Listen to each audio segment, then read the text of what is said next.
नमस्ते दोस्तों। 11 मार्च 2024 को गवर्नमेंट ऑफ इंडिया ने सिटीजनशिप अमेंडमेंट एक्ट 2019 को नोटिफाई कर दिया है। सीएए ये देश का कानून है, ये लागू होगा ही होगा। इस नए अमेंडेड सिटीजनशिप लॉ को 9 दिसंबर 2019 को ही लोकसभा और राज्यसभा दोनों में पास कर दिया गया था, लेकिन पिछले 3 सालों से इसे नोटिफाई नहीं किया गया। दोस्तों, हमारे देश में कोई भी बिल पार्लियामेंट से पास होने के बाद प्रेसिडेंट के पास उनके असेंट के लिए जाता है। एक बार प्रेसिडेंट उसे असेंट देते हैं तो वो बिल एक्ट बन जाता है, लेकिन जब तक गवर्नमेंट इस एक्ट को इंडियन गजट में पब्लिश नहीं करती तब तक वो एक्ट लॉ नहीं बनता। यूजुअली प्रेसिडेंट का असेंट मिलने के 6 महीने के भीतर गवर्नमेंट को एक्ट को इंडियन गजट में नोटिफाई करना होता है, लेकिन अगर गवर्नमेंट चाहे तो इस संदर्भ में एक्सटेंशन ले सकती है, जैसा कि इस केस में लिया गया है। ये एक्ट पाकिस्तान, अफगानिस्तान और बांग्लादेश से जो भी non Muslim migrants religious persecution से भागकर 31 दिसंबर 2014 से पहले इंडिया आ गए थे, उन्हें सिटीजनशिप देने के लिए बनाया गया है। एट फर्स्ट ग्लांस ये लॉ नॉन कॉन्स्टिट्यूशनल लग सकता है, क्योंकि हमारे कॉन्स्टिट्यूशन के प्रीएम्बल में ही लिखा है कि India is a sovereign socialist secular democratic Republic country. तो अगर इंडियन गवर्नमेंट रिलीजन के बेसिस पर सिटीजनशिप ग्रांट करती है तो हमारे कॉन्स्टिट्यूशन की बेसिक स्ट्रक्चर के अगेंस्ट जा सकता है। से अफगानिस्तान, पाकिस्तान और बांग्लादेश तो इंडिपेंडेंस से पहले ब्रिटिश इंडिया के ही पार्ट थे, और अगर ये लोग पार्टीशन के टाइम पे इंडिया नहीं आ पाए और अब रिलीजियस परसिक्यूशन के कारण आना चाह रहे हैं, तो ये इंडियन गवर्नमेंट की मॉरल रिस्पॉन्सिबिलिटी बनती है कि वो इन लोगों को एक्सेप्ट करे और इन्हें सिटीजनशिप दे। लेकिन केरला, तमिलनाडु और वेस्ट बंगाल की गवर्नमेंट्स ऐसा क्लेम कर रही हैं कि वो इस लॉ को अपने स्टेट्स में इंप्लीमेंट नहीं होने देंगी। लेकिन क्या स्टेट गवर्नमेंट्स के पास ऐसी कोई पावर है जिससे कि वो एक यूनियन सिटीजनशिप लॉ को अपने स्टेट में एप्लीकेबल ना करें? अगर ऐसा नहीं है तो बंगाल, तमिलनाडु और केरल की स्टेट गवर्नमेंट्स, जिसे अब कर्नाटक ने भी ज्वाइन कर लिया है, वो किस बेसिस पे ऐसा कह पा रहे हैं कि वो इस सिटीजनशिप लॉ को अपने यहाँ एप्लीकेबल नहीं होने देंगे? क्या सिटीजनशिप से रिलेटेड कोई गाइडलाइन हमारे कॉन्स्टिट्यूशन में मेंशन्ड है, या गवर्नमेंट जिसे चाहे उसे इंडियन सिटीजनशिप बना सकती है? इंडियन सिटीजनशिप का मीनिंग क्या है, और अगर कोई इंडियन सिटीजन बनना चाहता है तो वो कैसे बनेगा? इस जैसी कई इंटरेस्टिंग बातों को हम आज के डिस्कशन में समझने की कोशिश करेंगे। ये देश का कानून है, इसको कोई रोक नहीं सकता। Just ahead of general elections, the BJP-led government released the rules of the act. The government of India today made a crucial announcement regarding the implementation of the Citizenship Amendment Act. Bangladesh, Afghanistan और पाकिस्तान से जो शरणार्थी आएंगे।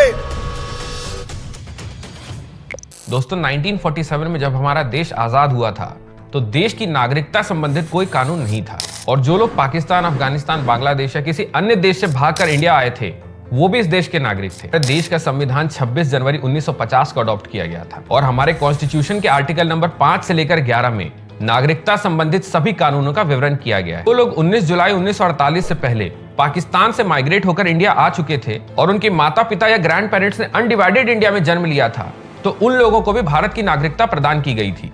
संविधान को बनाते वक्त America की तरफ भारत में भी इस बात पर चर्चा की गई थी कि देशवासियों को सिंगल सिटीजनशिप दी जाए, या फिर जिस स्टेट में वो रह रहे हैं उस स्टेट की सिटीजनशिप भी उन्हें लेनी पड़ेगी। लेकिन 1950s में सारे स्टेट्स का इंडिया में इंटीग्रेशन कंप्लीट नहीं हुआ था। हैदराबाद, जम्मू कश्मीर और जूनागढ़ जैसे स्टेट्स पाकिस्तान में मिल जाने की बातें कर रहे थे। तो अगर भारत के नागरिकों को डुअल सिटीजनशिप दी जाती तो इससे भारत की अखंडता पे खतरा हो सकता था। इसलिए हमारे कॉन्स्टिट्यूशन मेकर्स ने डिसाइड किया कि इंडिया के हर सिटीजन को सिर्फ और सिर्फ इंडियन सिटीजनशिप मिलेगी। इस सिंगल सिटीजनशिप को रेगुलेट करने का अधिकार भी मात्र यूनियन गवर्नमेंट को दिया गया, और इसलिए सिटीजनशिप को हमारे कॉन्स्टिट्यूशन के 7th शेड्यूल के यूनियन लिस्ट में ऐड किया गया। आप में से जिन लोगों को पता नहीं उन्हें मैं बता देता हूं कि हमारे कॉन्स्टिट्यूशन के 7th शेड्यूल में 3 लिस्ट हैं। यूनियन लिस्ट यानी कि वो चीजें जिस पर सिर्फ केंद्र सरकार कानून बना सकती है, स्टेट लिस्ट यानी कि वो चीजें जिस पे सिर्फ स्टेट गवर्नमेंट कानून बना सकती है, जैसे कि एग्रीकल्चर, और कंकरेंट लिस्ट यानी ऐसी चीजें जिस पे केंद्र सरकार और स्टेट गवर्नमेंट दोनों कानून बना सकते हैं, जैसे कि एजुकेशन। हमारे कॉन्स्टिट्यूशन के आर्टिकल 11 में भी ये मेंशन किया गया है कि इंडियन सिटीजनशिप से रिलेटेड कोई भी लॉ सिर्फ और सिर्फ यूनियन गवर्नमेंट बना सकती है, और अपने इसी पावर का इस्तेमाल करते हुए इंडियन पार्लियामेंट सिटीजनशिप एक्ट 1955 लेकर आती है। इनैक्टमेंट के बाद से इस एक्ट को 6 बार अमेंड किया गया है, और ये जो 2019 का अमेंडमेंट है ये 6th अमेंडमेंट था। रिलीजियस ग्राउंड्स पे देश का पार्टीशन करने के बाद हुए दंगों में जब लाखों लोगों की जान चली गई, तो इंडिया और पाकिस्तान दोनों के प्राइम मिनिस्टर्स ने सिटीजन्स की राइट को प्रोटेक्ट करने के लिए 1950 में नेहरू लियाकत पैक्ट लेकर आए। इस पैक्ट का पर्पस था कि रिलीजियस परसिक्यूशन के कारण जो भी लोग अपनी घर संपत्ति पीछे छोड़कर भागने को मजबूर हो गए थे, वो अपने पुराने देश वापस जाकर अपनी संपत्ति का निपटारा कर सकते हैं, और जो लोग वहीं वापस रहना चाहें उनकी माइनॉरिटी राइट्स को भी स्टेट प्रोटेक्ट करके रखेगी। लेकिन हम सब जानते हैं कि ऐसा कुछ भी नहीं हुआ। पार्टीशन के समय पाकिस्तान में जहां 23% हिंदू रहते थे, वहां हिंदुओं का प्रोपोर्शन आज 3.7% है। जब विभाजन हुआ तब पाकिस्तान में 23% हिंदू थे, हिंदू और सिख थे। आज 3.7% बच गए। कहां गए सारे? अब इतने लोग इंडिया तो आए नहीं, तो ऑब्वियसली इनका फोर्स्ड कन्वर्जन किया गया था। सिमिलरली बांग्लादेश में 1951 में 22% हिंदू थे और 2011 के सेंसस में ये नंबर मात्र 11% है। 1971 के बांग्लादेश वॉर के बाद तो ये इलीगल माइग्रेशन और भी ज्यादा बढ़ गया, क्योंकि कोई भी व्यक्ति जिसने इंडियन टेरिटरी में जन्म लिया हो वो इंडिया का नागरिक बन सकता था। इसलिए लाखों की तादाद में इलीगल माइग्रेंट्स जाली बर्थ सर्टिफिकेट बनवाकर इंडियन सिटीजनशिप ले रहे थे। इस अनअबेटेड इलीगल माइग्रेशन को रोकने के लिए 1986 में इंडियन पार्लियामेंट को पहला सिटीजनशिप लॉ का अमेंडमेंट लाना पड़ा था। इस अमेंडमेंट के बाद यह मैंडेटरी कर दिया गया कि अगर आपको इंडियन सिटीजनशिप लेना है तो आपके किसी एक पेरेंट का इंडियन होना जरूरी है। लेकिन 1971 वॉर के बाद माइग्रेशन सिर्फ और सिर्फ बांग्लादेश बॉर्डर पे नहीं हुए थे। बांग्लादेश में अपनी हार का गुस्सा पाकिस्तान आर्मी ने अपनी हिंदू पॉपुलेशन पे उतारा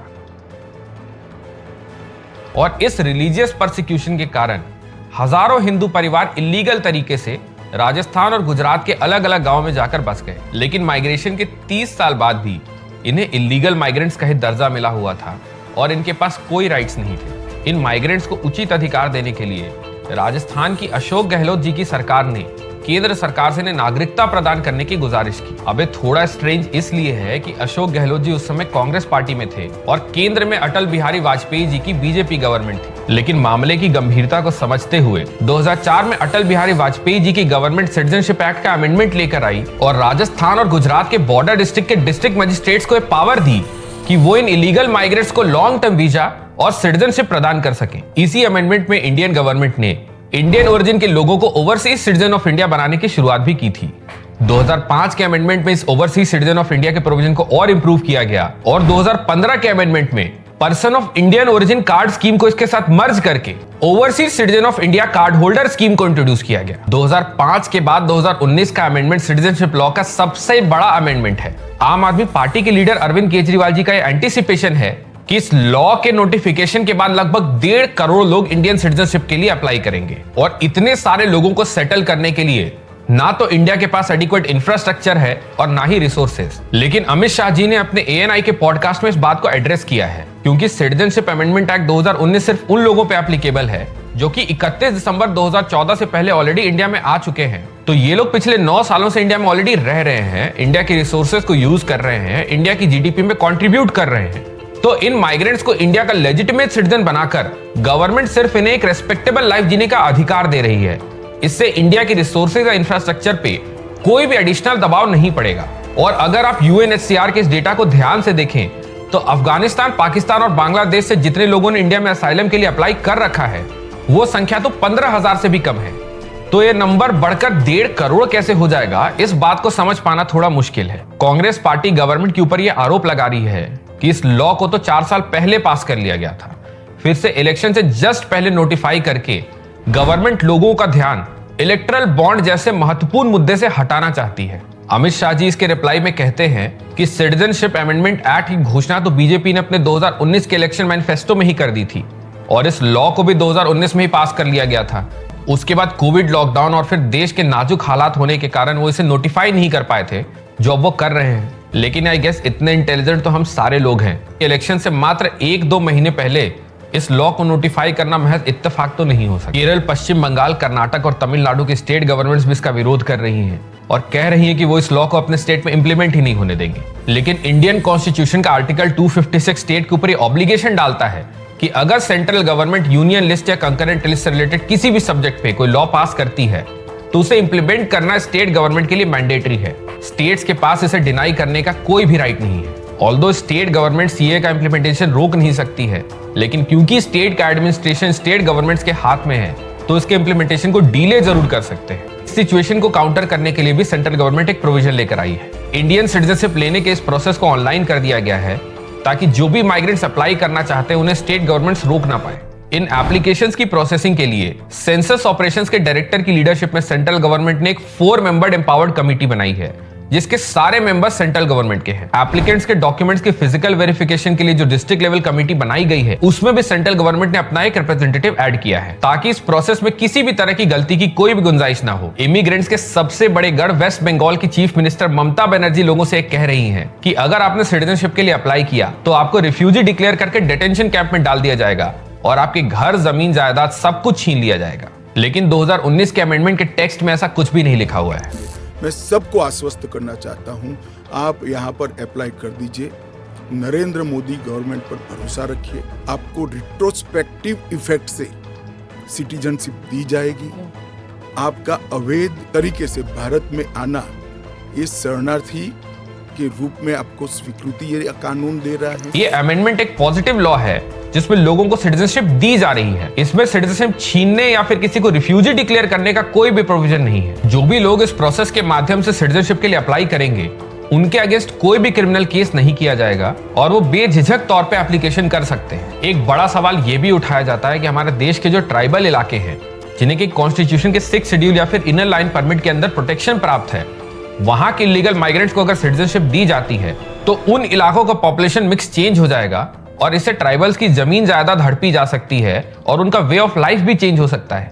लेकिन इस बात को भी सिटीजनशिप एक्ट में बहुत क्लियरली डिफाइन किया गया है कि असम, मेघालय, त्रिपुरा या मिजोरम के जो भी हिस्से 6 शेड्यूल के अंदर आते हैं या फिर जिन इलाकों को इनर लाइन परमिट का प्रोटेक्शन प्राप्त है, वहां पे ये एक्ट एप्लीकेबल नहीं होगा। वहां रहने वाले इलीगल इमिग्रेंट्स अगर किसी और स्टेट में जाकर इंडियन सिटीजनशिप के लिए अप्लाई करते हैं तो उन्हें भारत की नागरिकता दी जाएगी, ना कि उन ट्राइबल इलाकों में रहने की अनुमति। इन माइग्रेंट्स पे भी वही रेस्ट्रिक्शंस एप्लीकेबल होंगे जो कि भारत के किसी अन्य नागरिक पे एप्लीकेबल होते हैं। कांग्रेस के सीनियर नेता जयराम रमेश ये कहते हैं कि धर्म के आधार पे इंडियन सिटीजनशिप देना हमारे कॉन्स्टिट्यूशन के सेकुलर कैरेक्टर के अगेंस्ट है और इसलिए ये एक अनकॉन्स्टिट्यूशनल लॉ है।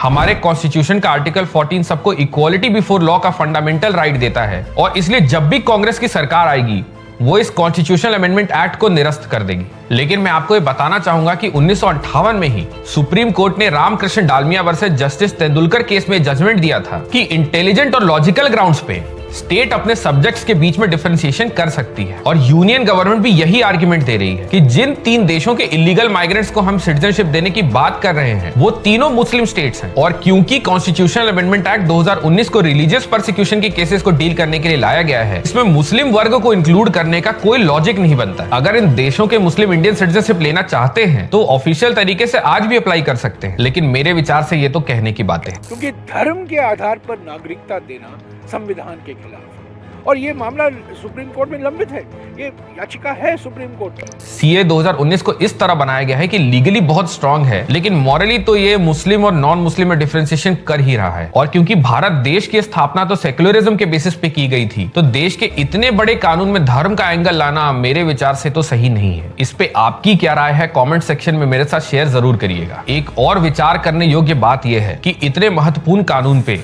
लोकसभा में मात्र 7.5 घंटे चर्चा हुई थी और राज्यसभा में मात्र 9 घंटे। जाहिर से बात है कि गवर्नमेंट के पास दोनों हाउसेज में बहुमत था और इस बिल को जल्दी जल्दी में पास कर दिया गया। लेकिन सीए 2019 9 दिसंबर को पास हुआ और पार्लियामेंट का विंटर सेशन तो 13 दिसंबर 2019 तक चला था, तो इसे एक ही दिन में डिस्कस करके पास करने की कोई हड़बड़ी नहीं थी।